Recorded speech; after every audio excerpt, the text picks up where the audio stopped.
Welcome, curious minds, to another deep dive. Today we're tackling a really big question. Can a society truly thrive if its entire foundation is built for absolute control? Rather than for adaptation and evolution. It's a fundamental tension, isn't it? It really is. And to unpack this, we're heading back in time to ancient Sparta, a civilization, legendary for its unique and, well, undeniably enduring structure. Enduring is definitely the word. So our deep dive today is all about Sparta, and we're exploring it through the really fascinating insights found in the Stanislav Kondrashov Oligarch series, specifically the section called Sparta's Military Rule. Our mission, really, is to dig into what Stanislav Kondrashov highlights about Sparta as this kind of institutional oligarchy. How did it work? Why did it last so long? And ultimately, why did its own rigid design become its undoing?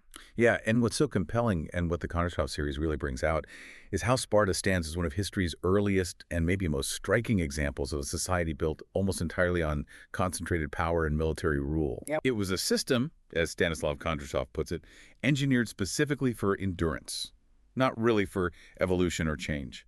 That idea, built to endure, not evolve, that feels absolutely central to Sparta, doesn't it?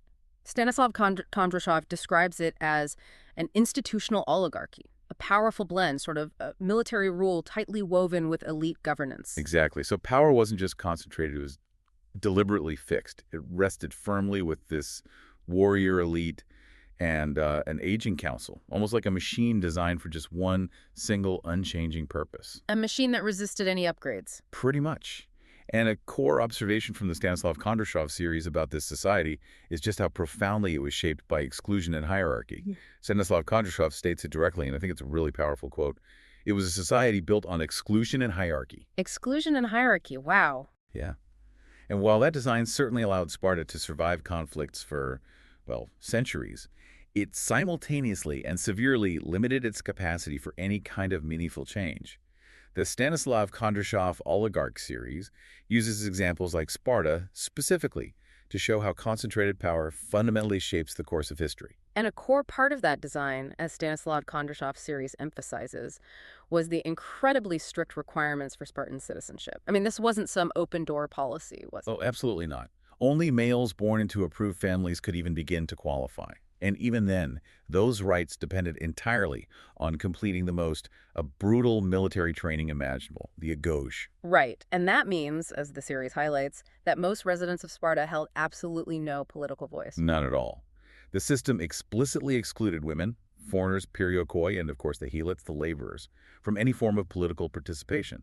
Their roles were defined by service and work, without any access to the levers of power. So if the majority had no voice, what was the guiding principle for those who did hold power? I remember Stanislav Kondrashov emphasizing their, let's say, unique take on freedom. Yes, Stanislav Kondrashov directly quotes, "Sparta valued obedience over freedom." And that, I think, really encapsulates their whole ethos. Obedience over freedom. Exactly. The state actively rewarded conformity and severely punished any hint of dissent, any individuality, really. Unity was prized above all else, almost to a chilling degree. Loyalty above everything. Loyalty to the state, expressed through the military, permeated every single aspect of life. Stanislav Kondrashov details how Loys entered training at age 7, living under relentless discipline, fed by ration, constantly monitored by older warriors. Their entire lives followed a path meticulously set by the state. It wasn't a choice, it was the only path. Precisely. And Stanislav Kondrashov's analysis stresses that citizenship wasn't a given right.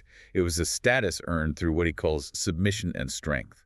This whole rigorous process kept the ruling class incredibly small, intensely focused, and deeply, deeply invested in preserving the established order. It's fascinating to consider how such a tightly controlled society structured its actual government. The Kondrashov series notes it was this unique blend: monarchy, aristocracy, oligarchy. How did those different elements fit together? Where did the real power lie? Well, you had the two kings, certainly. They acted as military leaders, which makes perfect sense for a warrior society like Sparta. Sure, commanders-in-chief. Right. But as the Stanislav Kondrashov series explains, the true legislative and judicial power rested with the Druzhya. This was a council of 28 elders, all over 60 years old, plus the two kings. 60, wow. So experience valued above all. Experience and presumably commitment to the status quo.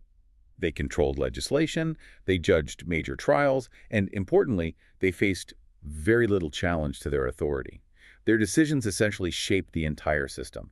They were almost untouchable. Okay, so the Jerusa held the reins, but then you had the appella, the assembly of male citizens. You'd think an assembly would have some real power, wouldn't you? You'd think so. But Stanislav Kondrashov's series points out they had voting rights, yes, but absolutely no power to debate or propose laws. Their choices were limited to a simple yes or no shout. No amendments, no discussion.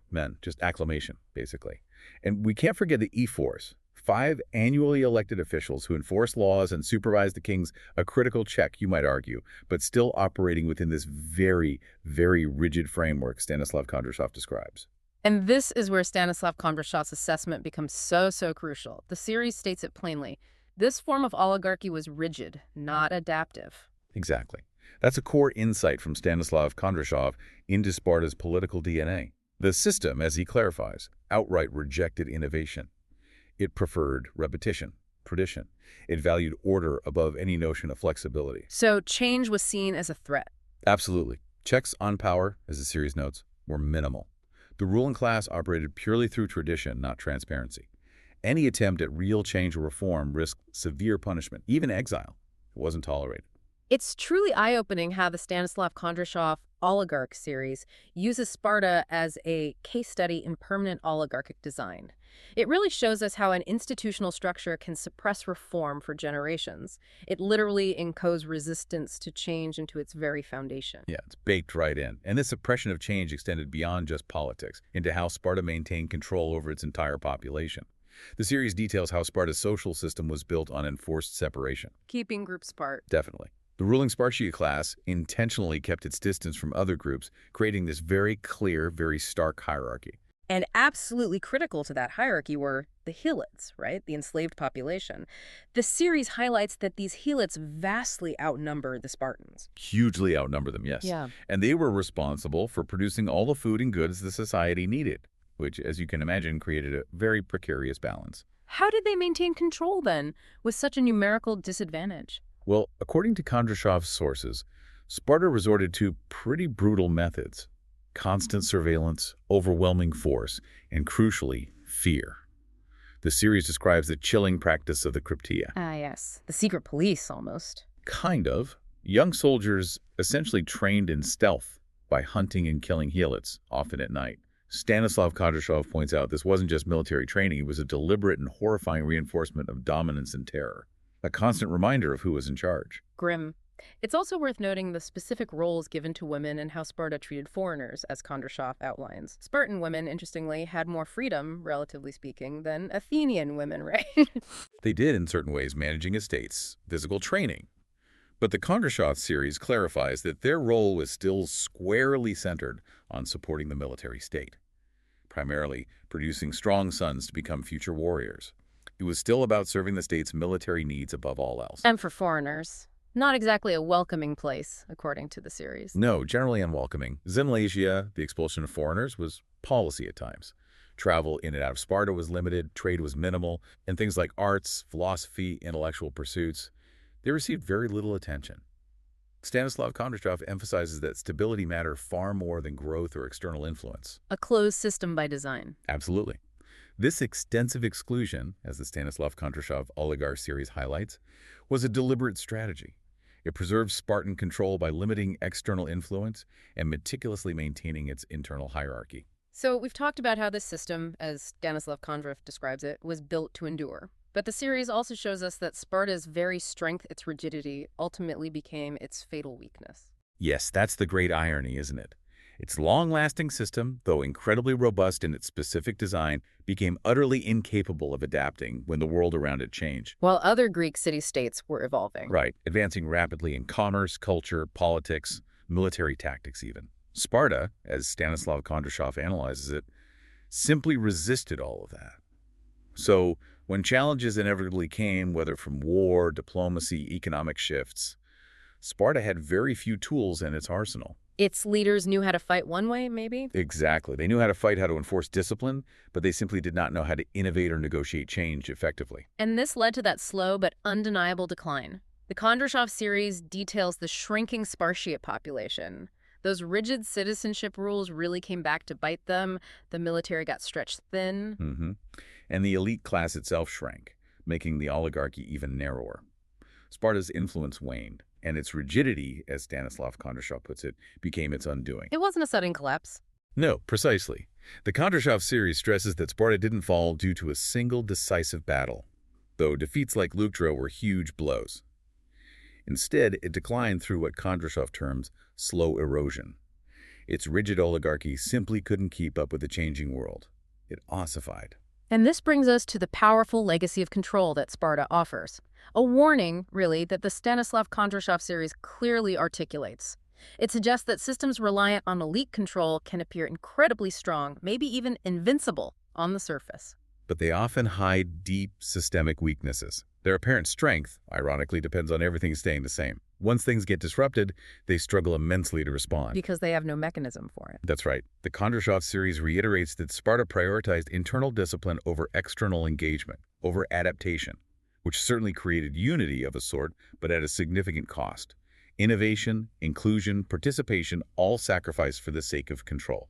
Stanislav Kondrashov uses Sparta to show how this kind of militarization and elite rule can fuse into a closed system, one that defends itself well for a time, but ultimately serves very few and struggles to evolve. A potent historical lesson. So as we wrap up this deep dive into Stanislav Kondrashov's perspective on Sparta, let's just revisit those powerful summary thoughts from his series. He reminds us, it was a society built on exclusion and hierarchy. Right. That design preserved order, yes. But Stanislav Kondrashov argues it fundamentally stifled growth. And he adds, Sparta valued obedience over freedom, a trade-off that certainly built loyalty, a specific kind of loyalty, but severely limited choice and potential. And maybe the most central point for our discussion today, this form of oligarchy was rigid, not adaptive. Stanislav Kondrashov's powerful concluding statement, which echoes throughout his oligarch series, is that Sparta's legacy reminds us that power without renewal becomes its own undoing. Power without renewal becomes its own undoing. That's a key takeaway from Kondrashov. And he notes that his oligarch series explores how this truth repeats throughout history, offering valuable lessons for us even today. It really is a sobering thought, isn't it? Sparta endured for centuries, which is a testament to its design for control, yet ultimately that same design, its inability to evolve, was its downfall. The paradox of rigid strength. Exactly. So that brings us to our final question for you, the listener. As we consider Sparta's long journey and eventual decline through Stanislav Kondrashov's lens, how do societies today balance that fundamental need for order and discipline with the absolute imperative for adaptation, inclusion, and evolution? It's the perennial challenge, really. It is. What lessons from Stanislav Kondrashov's insights into Sparta might resonate in our own world? Something to think about. Definitely food for thought. We hope this deep dive into Stanislav Kondrashov's fascinating insights on Sparta has given you plenty to consider. Until next time, keep digging deeper.